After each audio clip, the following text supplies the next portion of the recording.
por dentro das transformações. O governo de Mato Grosso investe na segurança. 107 novas viaturas foram adquiridas, sendo 87 para o interior do estado. Nenhuma cidade do interior será esquecida. Vai dar guarida para os policiais, dar assistência ao município. Dinheiro apreendido no tráfico é investido na segurança pública. Mais de 6 milhões de reais resgatados de organizações criminosas estão sendo aplicados na compra de armamentos para as polícias. Vem muita transformação por aí. Acompanhe. Governo de Mato Grosso. Estado de transformação.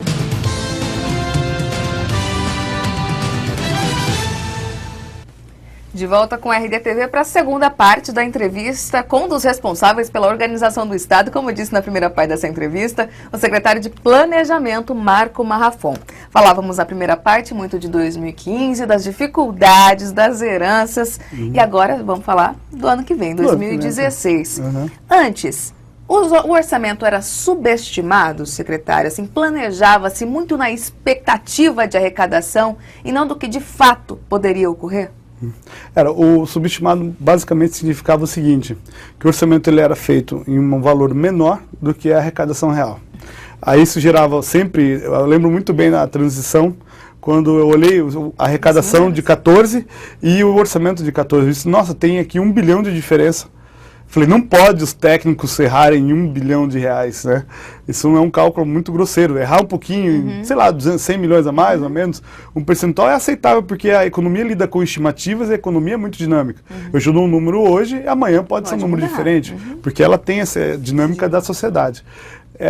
Então, quando eu me dei conta, os técnicos me explicaram, não, isso aqui é feito de propósito, né, para que seja menor do que a arrecadação, porque isso você, de um lado, evita a capacidade de endividamento, mas de outro lado, você também coloca todos os poderes e as secretarias na mão do chefe do executivo, porque depois vem o excesso de arrecadação, como esse excesso de arrecadação não tem um direcionamento orçamentário, ele acaba ficando, vai para tal secretaria, vai para outra. Só que isso simplesmente acaba com a possibilidade de planejamento. Não tem como você avançar numa pauta positiva, dependendo daquela ideia do pires na mão, né? No pires na mão do que... Fica dependendo de outros recursos. Exato. A arrecadação para 2016, segundo a LOA aprovada, prevista em 16 bilhões e 500 milhões de reais. Exato. Isso é muito próximo do que está previsto para a realidade de 2016 em meio à crise? Sim.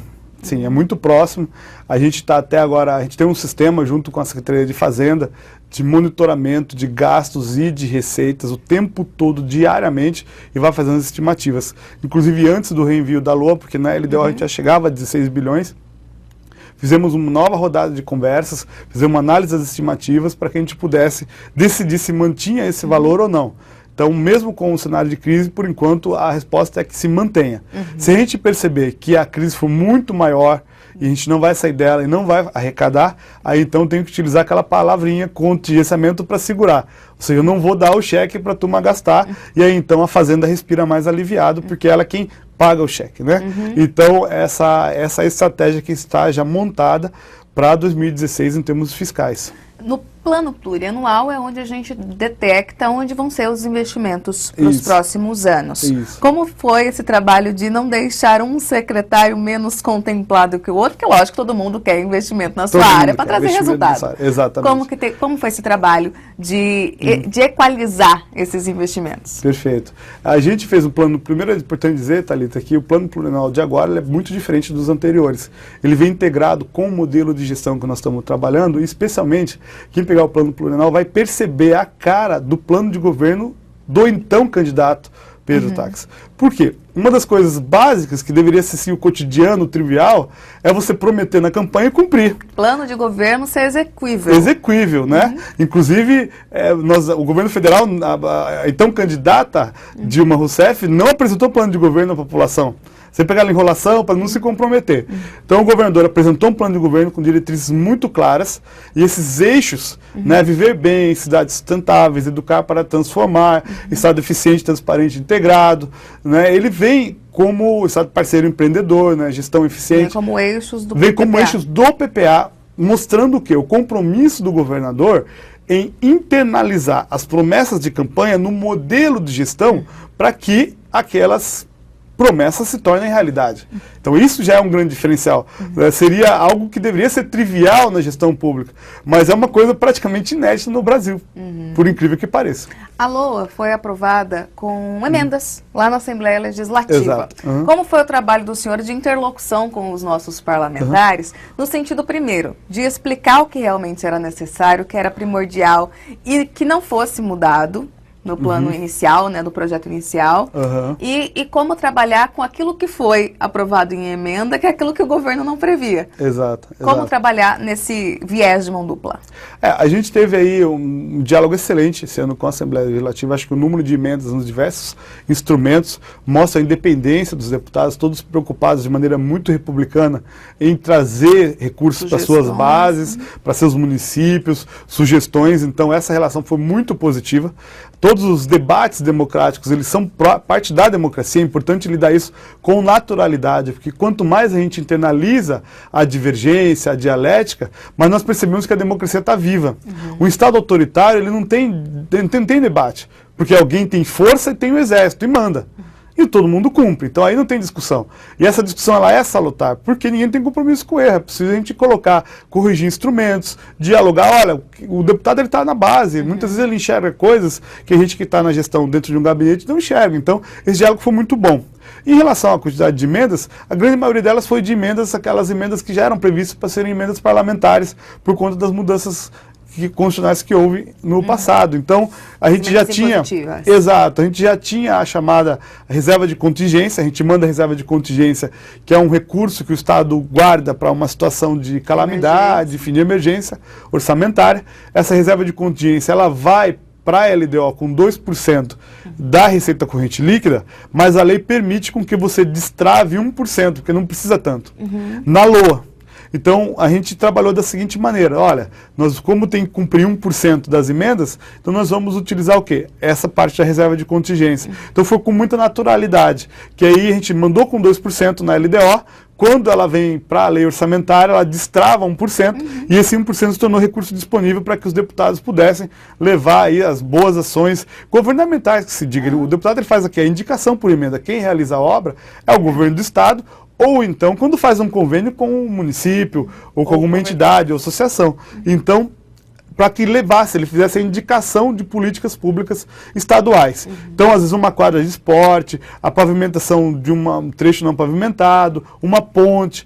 Então, a gente destravou para esses investimentos. Então, isso é, na verdade, recurso do Estado para investimento. Isso é importante dizer também, que a média histórica do Estado de Mato Grosso era de 4,5% apenas de recursos para investimento, porque a marca está muito pesada.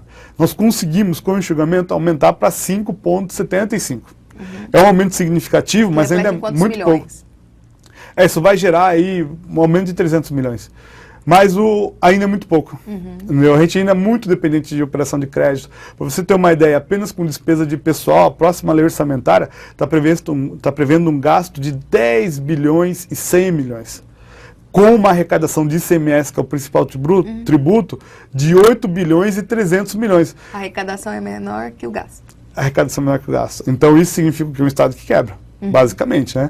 É que, lógico, existem outros recursos além do ICMS e, de certo modo, dessa conta, a gente faz um processo que se fecha. Mas é importante dizer de maneira muito clara que o Estado não pode mais ser um fim em si mesmo. Ou seja, tudo que ele arrecada, ele gasta consigo mesmo, aí ele não consegue fazer política pública. Então, é preciso, e esse não é um problema do Mato Grosso, é um problema do Brasil inteiro, que haja um movimento forte de reconstrução ou um novo pacto de reforma do Estado brasileiro. Inclusive, o Movimento Brasil Competitivo está liderando isso com 16 estados. Nós estamos participando, inclusive, como um dos pioneiros dessa ideia, para pensar quais são as políticas de reforma da gestão pública para 16, para 17. Secretário, na LOA, o que me consta, faltou, em algum momento, os investimentos na Unimat em precatórios. O que aconteceu?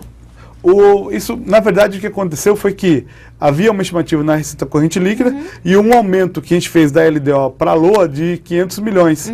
Então, a LDO ela vai para a Assembleia com 16 bilhões e 50 milhões. Quando a gente faz uma reatualização e encaminha a LOA, ela vai com 16 bilhões e 500 milhões.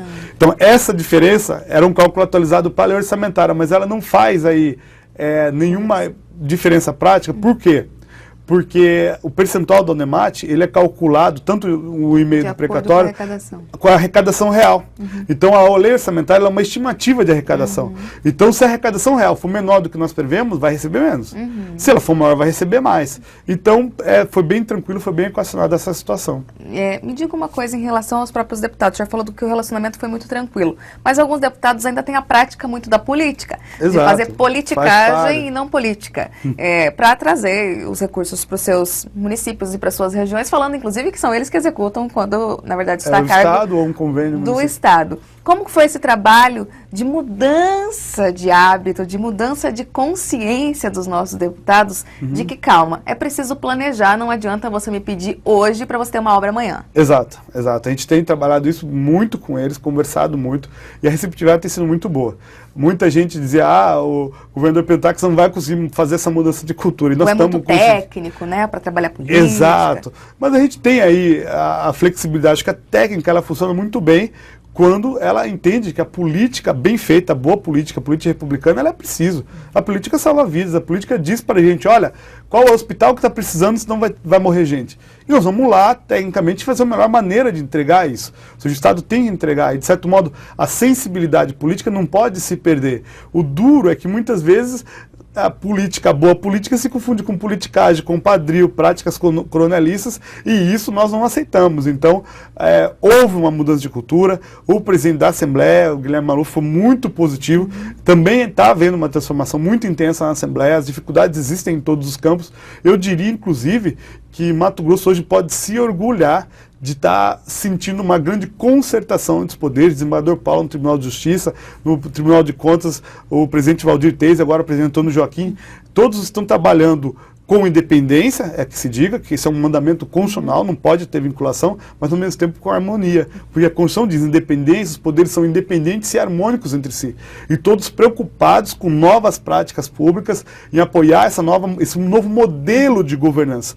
Por isso que nós estamos dialogando diariamente quase com todos eles para poder mostrar o rumo que queremos, as dificuldades que enfrentamos e como podemos resolver isso juntos. Secretário, a gente falou na primeira parte da entrevista da dificuldade que se teve de garantir recursos do governo federal. Para 2016 não deve ser muito diferente. Gostaria que o senhor falasse um pouquinho sobre isso. É pior.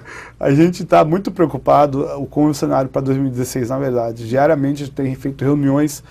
Nós temos ali o CONDES, que é um Conselho de Desenvolvimento Econômico e Social, que seria, digamos, o órgão regulador do governo, abaixo do governador. Então esse CONDES ele tem a equipe econômica, então o secretário Paulo Brustolin, secretário Júlio Modesto de Gestão, tem a dimensão jurídica, representada ali pelo Dr. Patrick na Procuradoria-Geral, Dr. Ciro na Controladoria-Geral, para analisar os gastos. A análise política da Casa Civil, secretário Paulo Táxi e secretário José Alindo, e planejamento junto da equipe econômica e política. E a gente ali analisa uma equipe muito forte de secretários, né, em que nós determinamos todo o gasto acima de R$80 mil passa por ali.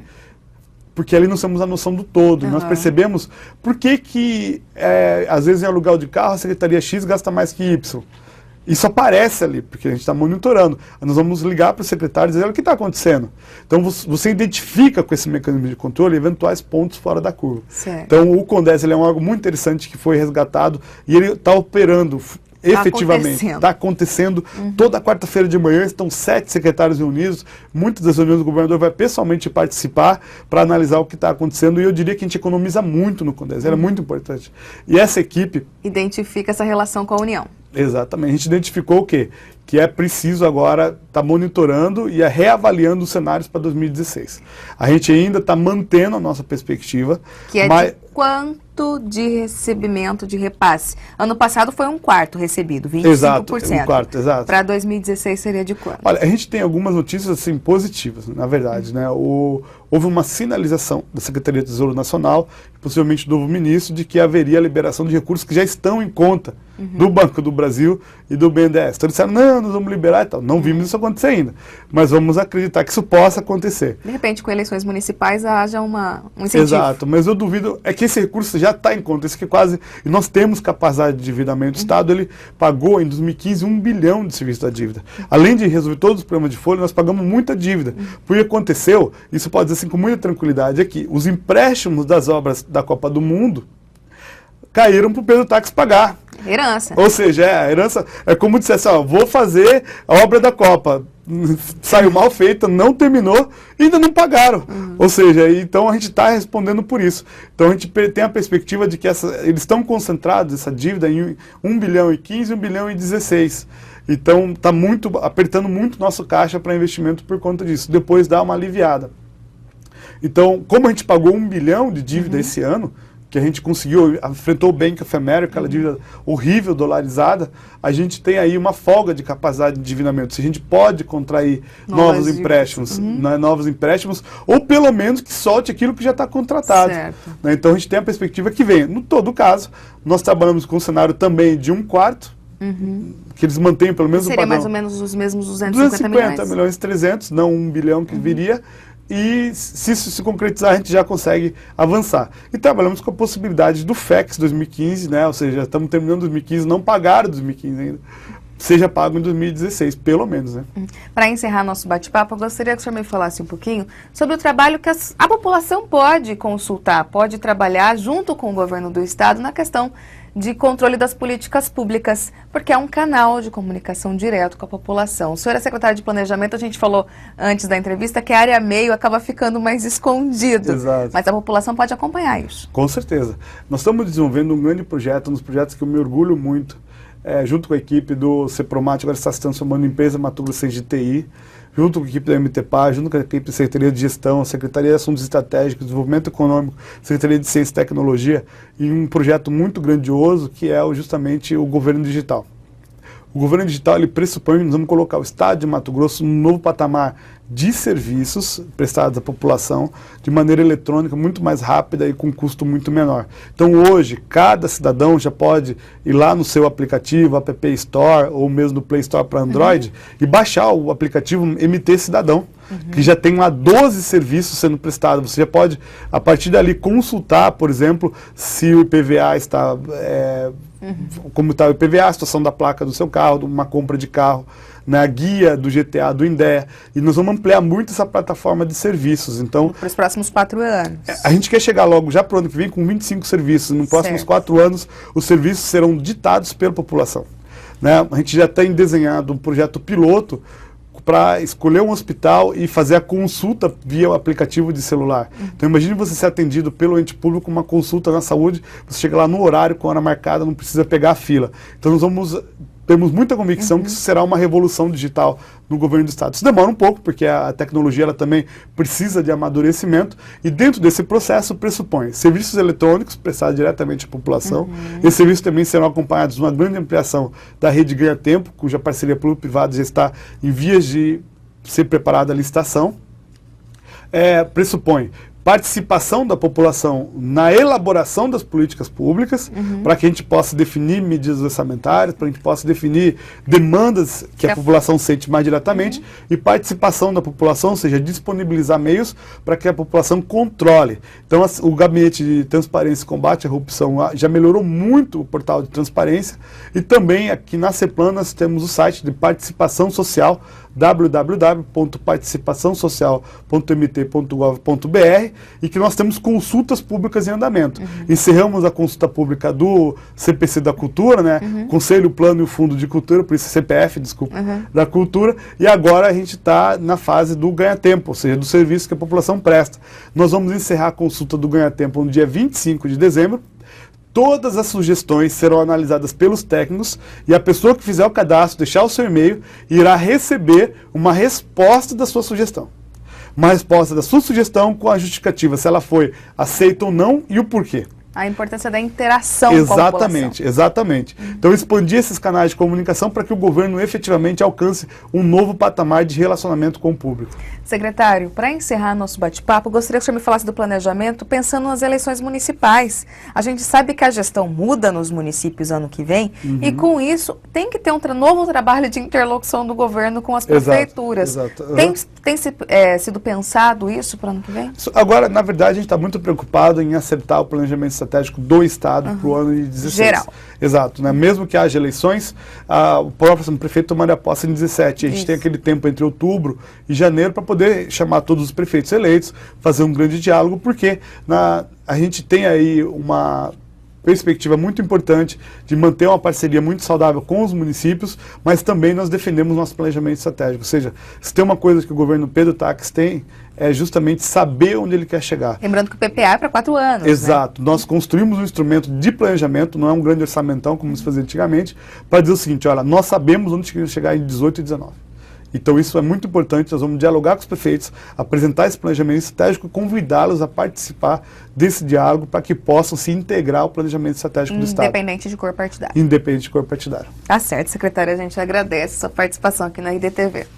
Eu que agradeço, um grande abraço a todos os internautas que nos acompanham. Tá certo, obrigada. E você continue com a gente assistindo essa e outras entrevistas aqui no portal RD News. Inclusive, sugira, compartilhe essas entrevistas. Estamos à sua disposição no endereço que você já sabe, rdnews.com.br/RDTV. RDTV, TV Web todo dia.